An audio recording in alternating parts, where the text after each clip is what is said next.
asks all passengers to remain seated for the duration of the ride and not to lean on the sides of the train, as this may cause it to stop suddenly. Thank you.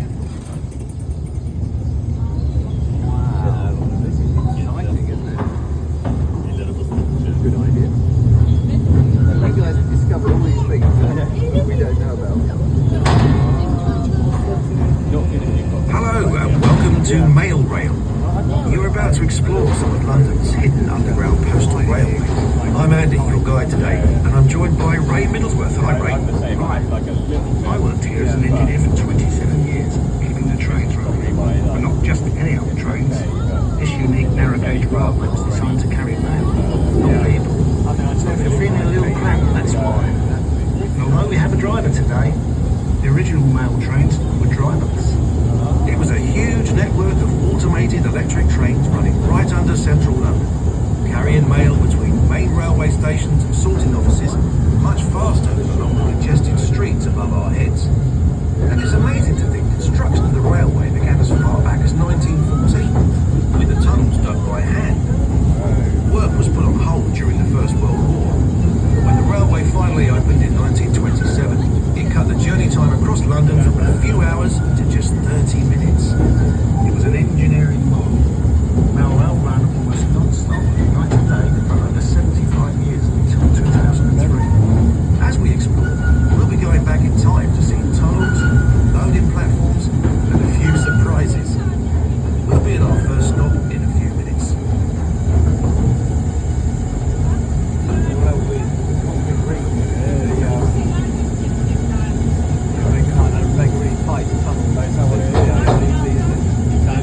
Did you spot some sandbags just then? Ray, could you tell us about that? Sandbags on the line. That's called the sand drag. There's a pile of sand on the track designed to stop runaway trains. If they run down that hill we've just come down, that will catch them.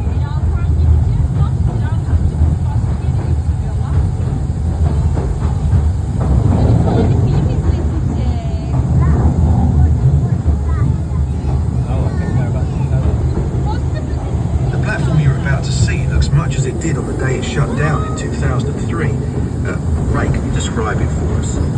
When Mail Rail was running, this platform would be a hive of activity.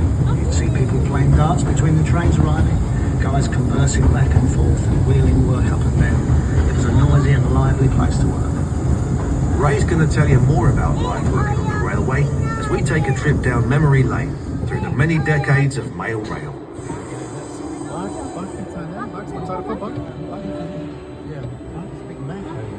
We're under Mount Pleasant sorting office, heading east to Whitechapel.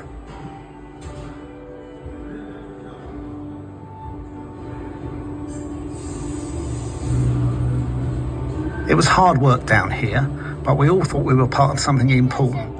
There was enormous team spirit.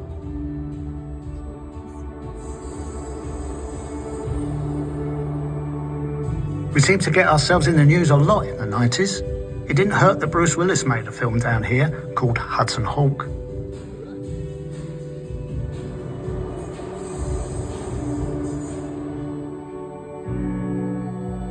In the 80s, we had our 60th anniversary. Along with that, we had a new brand and finally some new trains.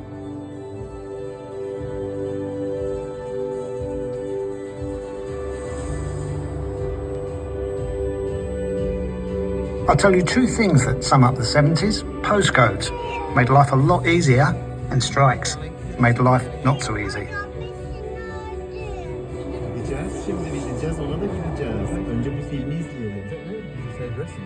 The swinging 60s. Those World Cup stamps sold out after England won.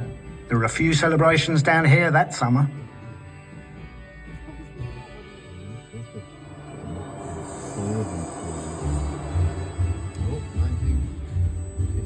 In the 50s, air travel became much more common, and so did airmail, and that meant even more of it travelled along Mail Rail.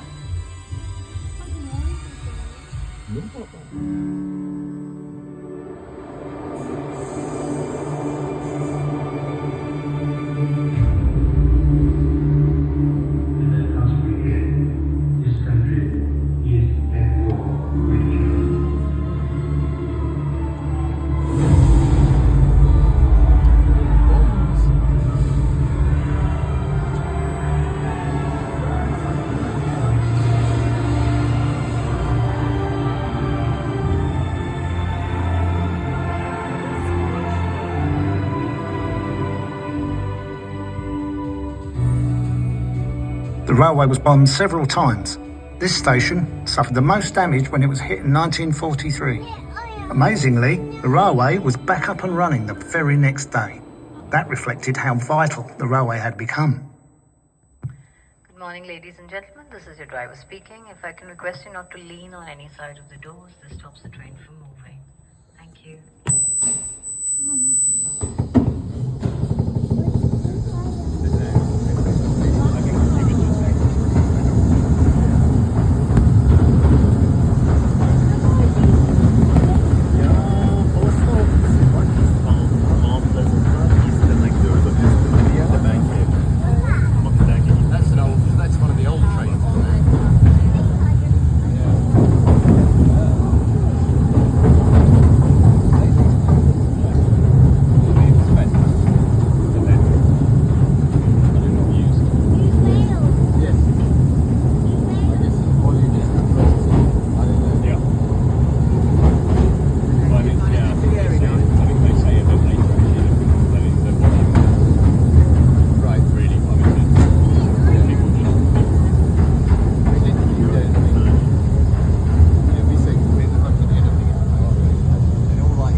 To Liverpool Street Station, where mail was transferred to the main railway network.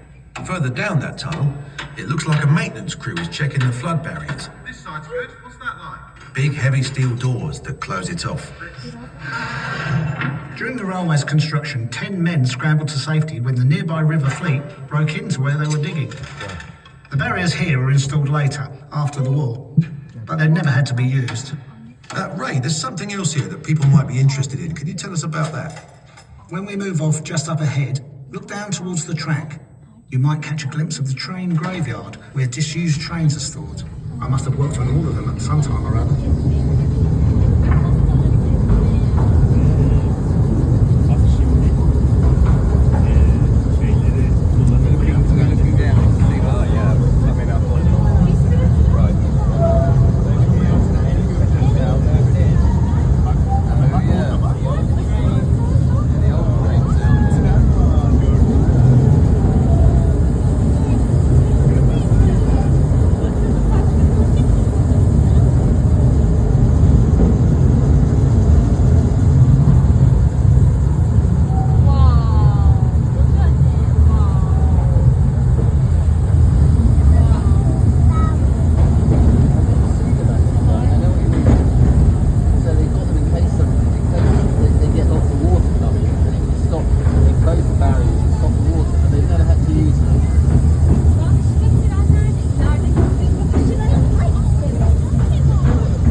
Further back to the early days in the 1930s. Then there was no email, texting, or instant messaging. People relied on the mail much more than today, especially at Christmas. So there was a lot to move.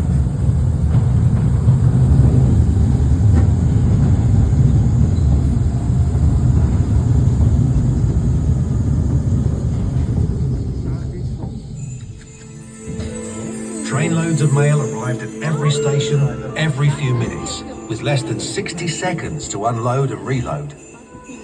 Let's follow a few of those letters. This is the Colonel. He's writing to the BBC. This is Kathleen. She's keeping in touch with her sweetheart in the Navy. And this is Mary. Her letter is very special because it's going to, ho ho ho, Father Christmas. I can't tell you how sad I am that you're not coming home for Christmas. That Navy has a lot to answer for. I've a good mind to go down to the office and give them what for. To the Director General of British Broadcasting Corporation, I have recently purchased a television apparatus and people on mail to inquire as to whether you're planning to broadcast moving pictures of the King's speech on Christmas Day. Dear Father Christmas, It's me again, Mary Reardon. I wrote to you last year, if you remember. I asked for a puppy, but you brought me a doll's house instead. But I do still really want a puppy.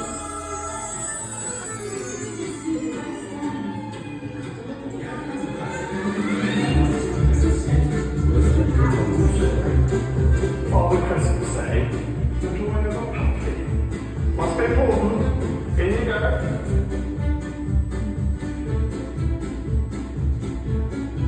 Here we go again. Christmas. Coming through.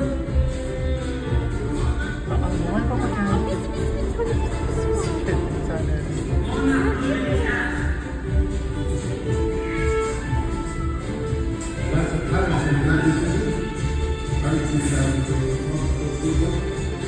Next time, coming. What are you getting your ears for?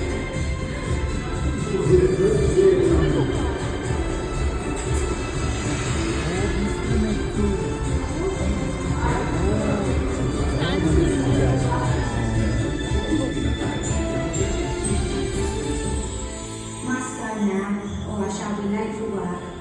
Take good care of yourself, Bert, my love. And Merry Christmas, my darling. Kathleen. I look forward to your response with keen anticipation. Yours sincerely, Colonel Arthur Bingley Crouch, retired. Perhaps this year will be an on year for puppies. I hope so. If there are any spare ones, I will be very grateful for one. Wishing you a very happy Christmas. Mary Reardon.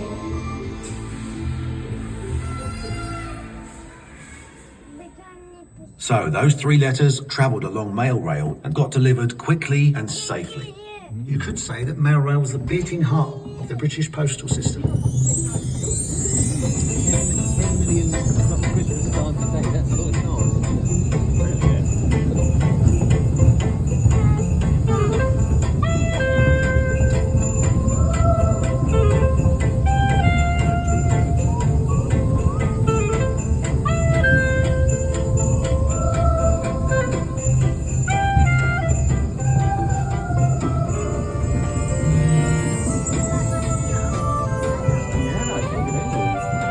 We're just waiting for a green signal. We should be on the move shortly. Thank you. Being on the normal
to keep the railway running. We hope you'll enjoy exploring the rest of the exhibition just as much.